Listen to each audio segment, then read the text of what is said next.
Mario, once again with MIA Microflight. Today is Wednesday, January the 21st, 2026. And in this video, you're viewing a compilation of frames for micro, submicro helicopters that I did. This is all this work goes back to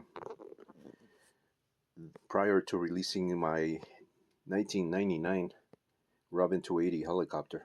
I was working on all these frames. And when you do this type of work for uh, for serious um, for serious goals or serious endeavors, you don't think about how many of these things you do it. You just do it, and you keep refining and refining, and it doesn't matter what. It doesn't matter the day, rain or shine. I would do these things. My mind was just set on making these things, all kinds of contraptions that to see which one was the best. It's kind of you almost have to be in a state of mind of total um, total deep state of I don't know how else to describe this. You almost have to be a little bit crazy to do this kind of stuff. When you do as many frames as I have done in search for the ideal helicopter, and no frame, no design is good enough when you do that. And so let me show you some of the stuff right here, this crazy stuff that I've done over the years. And like I said, I don't think I have not come across in this many years that I've been doing this anybody that has done the kind of stuff. And I can say that with honesty, just pulling all the stuff that I've been pulling out, and just going through the stuff, because I'm trying to clean up a lot of the stuff. It's taking a lot of space, and like I said in my other video, I don't really need this stuff, so I need to make videos recorded for historical reference. If I had a museum, I would just put all this stuff in a museum and describe every single frame that I have here, and how that came about, and where my state of mind was with each one of these designs. But let me do this in videos here, because I don't have a museum, and I don't have a place that can curate all this work that I've done. But as you can see here, well, in the background, you're going to see some boxes there of stuff that I've collected over the years, of helicopters that I bought. And so I'm cleaning a lot of this stuff. And that's the reason why this is looking a little bit chaotic. My wife has been rather nice. She hasn't said anything. Otherwise, she goes nuts. When I start pulling things out and doing what I'm showing here in all these videos of all this stuff that I have accumulated over the years. And one can say, I'm a hoarder for hoarding all this stuff. But like I said, when you have done work that is that is based on that is historic. And to me, historic is anything that has not been done before by anybody, and it's recorded. That becomes part of history. um, you can see details such as this right here that I'm employing on this particular frame to retain the wire landing gear. All that has to come from thought, from the mind, from working, trying to resolve an issue, trying to find ways to do this, to make it uh, to make it work within the limitations of what you're trying to do. And when I say limitations, is back when I was doing this, we were limited by the technology that we had at that time. Once again, we were dealing with NiCad batteries, not lithium polymer cells, so we were limited in power, and so a lot of stuff had to be done lightweight. Um, and so at the time I did this, I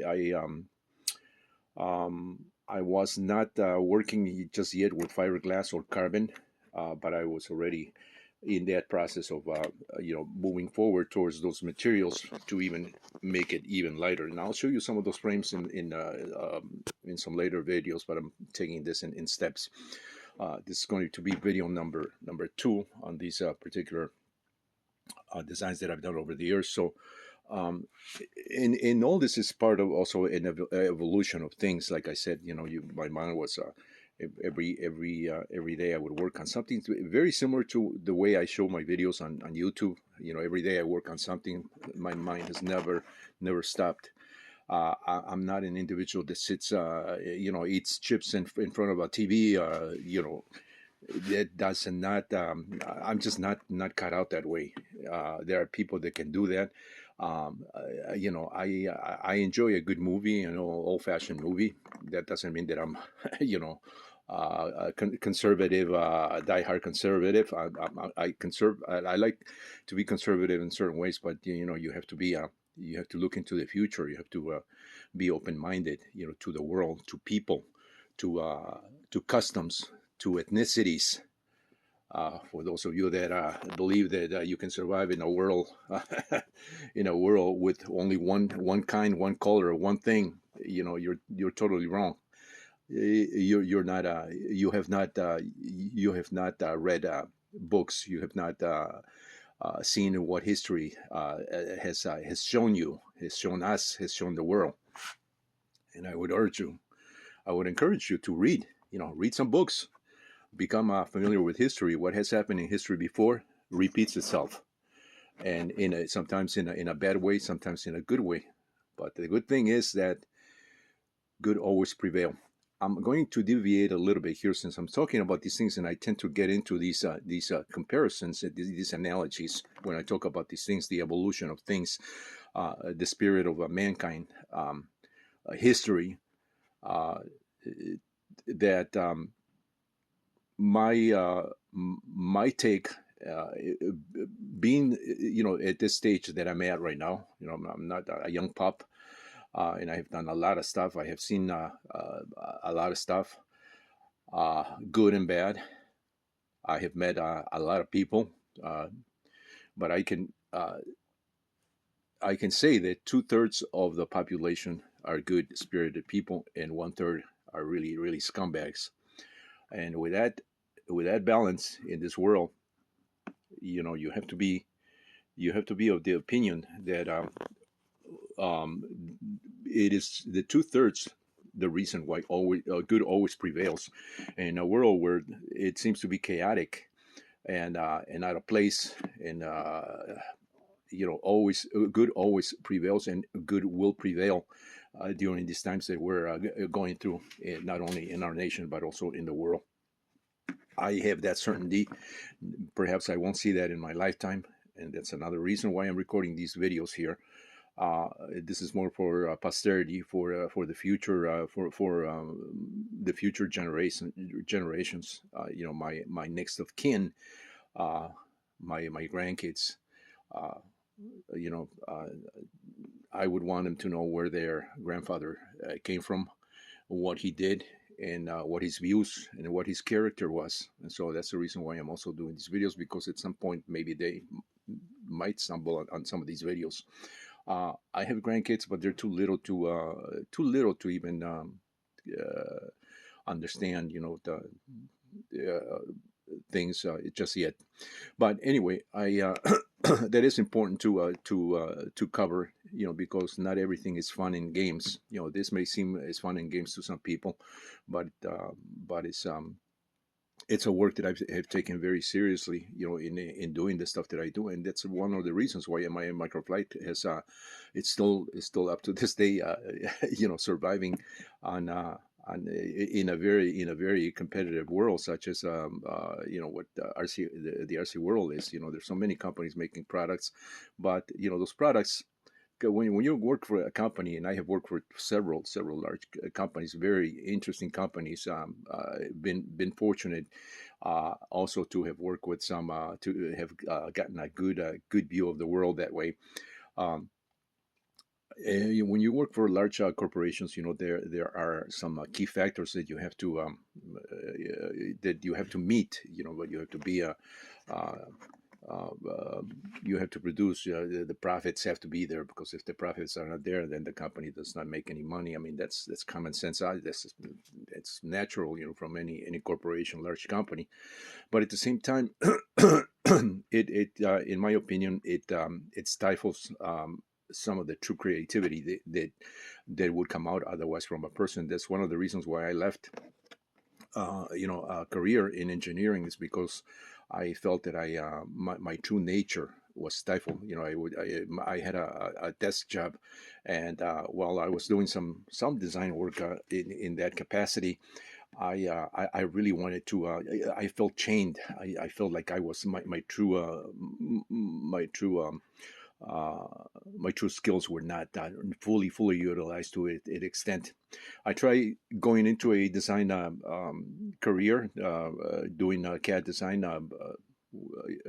Models and things of that nature, architectural things, and nobody would hire me because I didn't have the credentials. You don't go to school to learn CAD. You don't go to school to do industrial design. Sorry, you're not you don't meet the requirements. So I got a little bit pissed off. Pardon the French word, but that's how I feel. I got really ticked off by uh, that I decided to, I said, fuck this, I'm going to do my own thing. Once again, pardon my French, these videos are not meant to for kids. I I clearly say that in my videos, and so I have I'm not too concerned with that. My audience is in the older people, as my analytics have shown through YouTube, mainly men in their 20s, 30s, 40s. So I think you're old enough to deal with my rant here. But I decided to do my own thing, and I learned CAD in my own terms, because I got upset. I was upset not only with the system, the way things are, the way how everything is sometimes there's no room there for the possibility of somebody being really creative and being better than even some of those people that go to school to learn how to do that.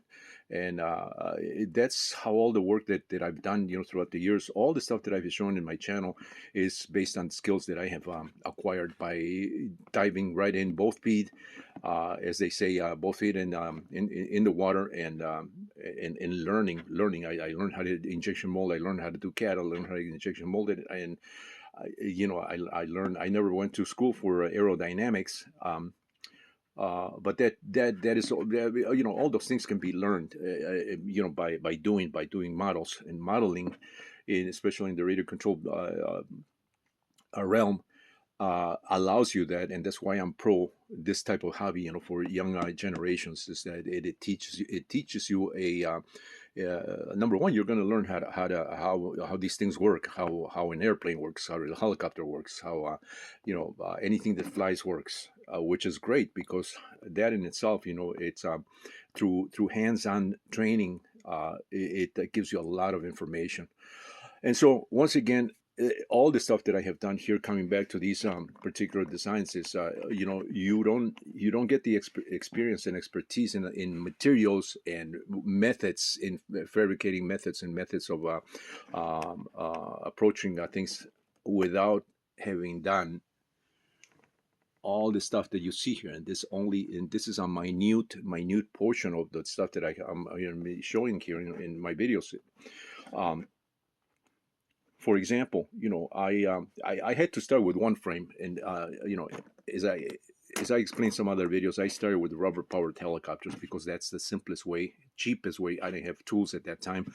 I didn't have I didn't have my I was working for a large company. I had a decent job. I had I was sustaining my family that way. But when you sustain your family and you're trying to set your life in order, you just don't have any money left over, for fun stuff. And for me, buying products such as the ones you see in the back, even, was hard, because I didn't have the cash, to buy those things. And so that was the other reason, is I'm going to build this myself in the way that I think these things should be done. And that's what I did. You know, that's one of the reasons why I formed my microflight, is because a lot of stuff that I wanted also was not available at the time. But I had to start somewhere in rubber powered helicopters, where you know, the catalyst and the starting point for me to start building these things and start working from there. I went from rubber powered helicopters to free flight electric helicopters to radio control helicopters, and then offering those as kits through hobby shops, Flying Models magazine, and through snail mail, as they say. So once again, you know, you can see here the evolution of these things, you know, from one frame to the other one, mainly out of plywood, out of wood. And I've done all kinds of frames, you know, stick frames, plywood frames, a little bit they're mixed with carbon that actually doesn't belong in this pile here, but you know, all these are wooden frames that I did because it was a lot easier for me to just whip out these things in plywood. And I already had a CNC machine when I did this, so you can see this one over here. It's a, you know, you can see the cuts and everything is it's perfect. Another one that I did. This is actually based on on an upgrade to the MIA Robin 280 helicopter, which I'm going to show you, you know, in another video. Um, at a later time here, but this is just a small portion of the wooden frames that I did for all kinds of little micro helicopters, sub micro helicopters, going into the from the micro to the sub micro world, and even palm size. You can see this little thing right here. It's I think I did this for the housefly. And I showed that, and if you're not familiar with these names that I'm mentioning, I'm sure, you know, some people are, and I'm sure some others are not, you know, especially newcomers. They don't know what a housefly is, what a Robin 280, you know. We're talking about helicopters that I offered in kit form back in 1999, late 1999, early 2000s. So this is one compilation here, and I hope this video is also interested. Don't forget to give me a thumbs up, because that also helps me continue to do these videos, and it also allows other people to check out my stuff. You know, there's a lot of channels, let me put it that way, on YouTube, of individuals that get millions of views. And I've often wondered, you know, how the hell do these people get millions of views? And a lot of stuff is you know, they're looking at they're probably looking at some other stuff that has been done before, and they're redoing that themselves after the fact, and they're getting millions of views. I only get like 220 to 30, 200. It's my views have even dropped, you know, ever since I started doing this. I don't know if the algorithm gods are watching my stuff, and they're purposely not allowing my stuff to get filtered through. Which I suspect that there's a little bit of that, because you know, the system is rigged. If you don't already know that by now, if you have been a keen person watching the news, and I'm not talking about you know, news that by big corporations, because they give you their point of view, which is also geared towards propaganda and bullshit. But I'm talking about you know, views that are channels that give you honest truth, and I don't need to mention those channels, but I'm pretty sure if you stumble on those channels and you're of character, a solid core individual of character, and you know, you'll know what is truth and what is not. So my take on those channels is that they get supported by big money from corporations, and that's why they get the millions of views, because they also allow ads and stuff like that. I don't rely on ads, and it's not because I'm, you know, I hate ads. I hate companies. It's not because of that. I'm just not. I never really dove into that. You know, I don't need the ads. I don't need to promote my stuff. I mean, my stuff is self-promoting. If you look at the stuff that I've been showing, you know, even though these are just plywood frames, and they may be, you know, just an artistic form that may not be of interest to some people, you know, it is self-promoting to those who are really looking at this from a historical point of view, from an evolution standpoint of view, and not so much from a channel that gets millions of views that's showing basically what could be a copy of what I'm showing here. you know, just re-romanced, you know, to get the views. So, you know, I thought I say that because it is also important to recognize those things and to keep those things in mind. Once again, Mario with my Microflight. Stay tuned for the next video, which will be an extension of these things with a different flavor other than these plywood frames. Thanks for watching.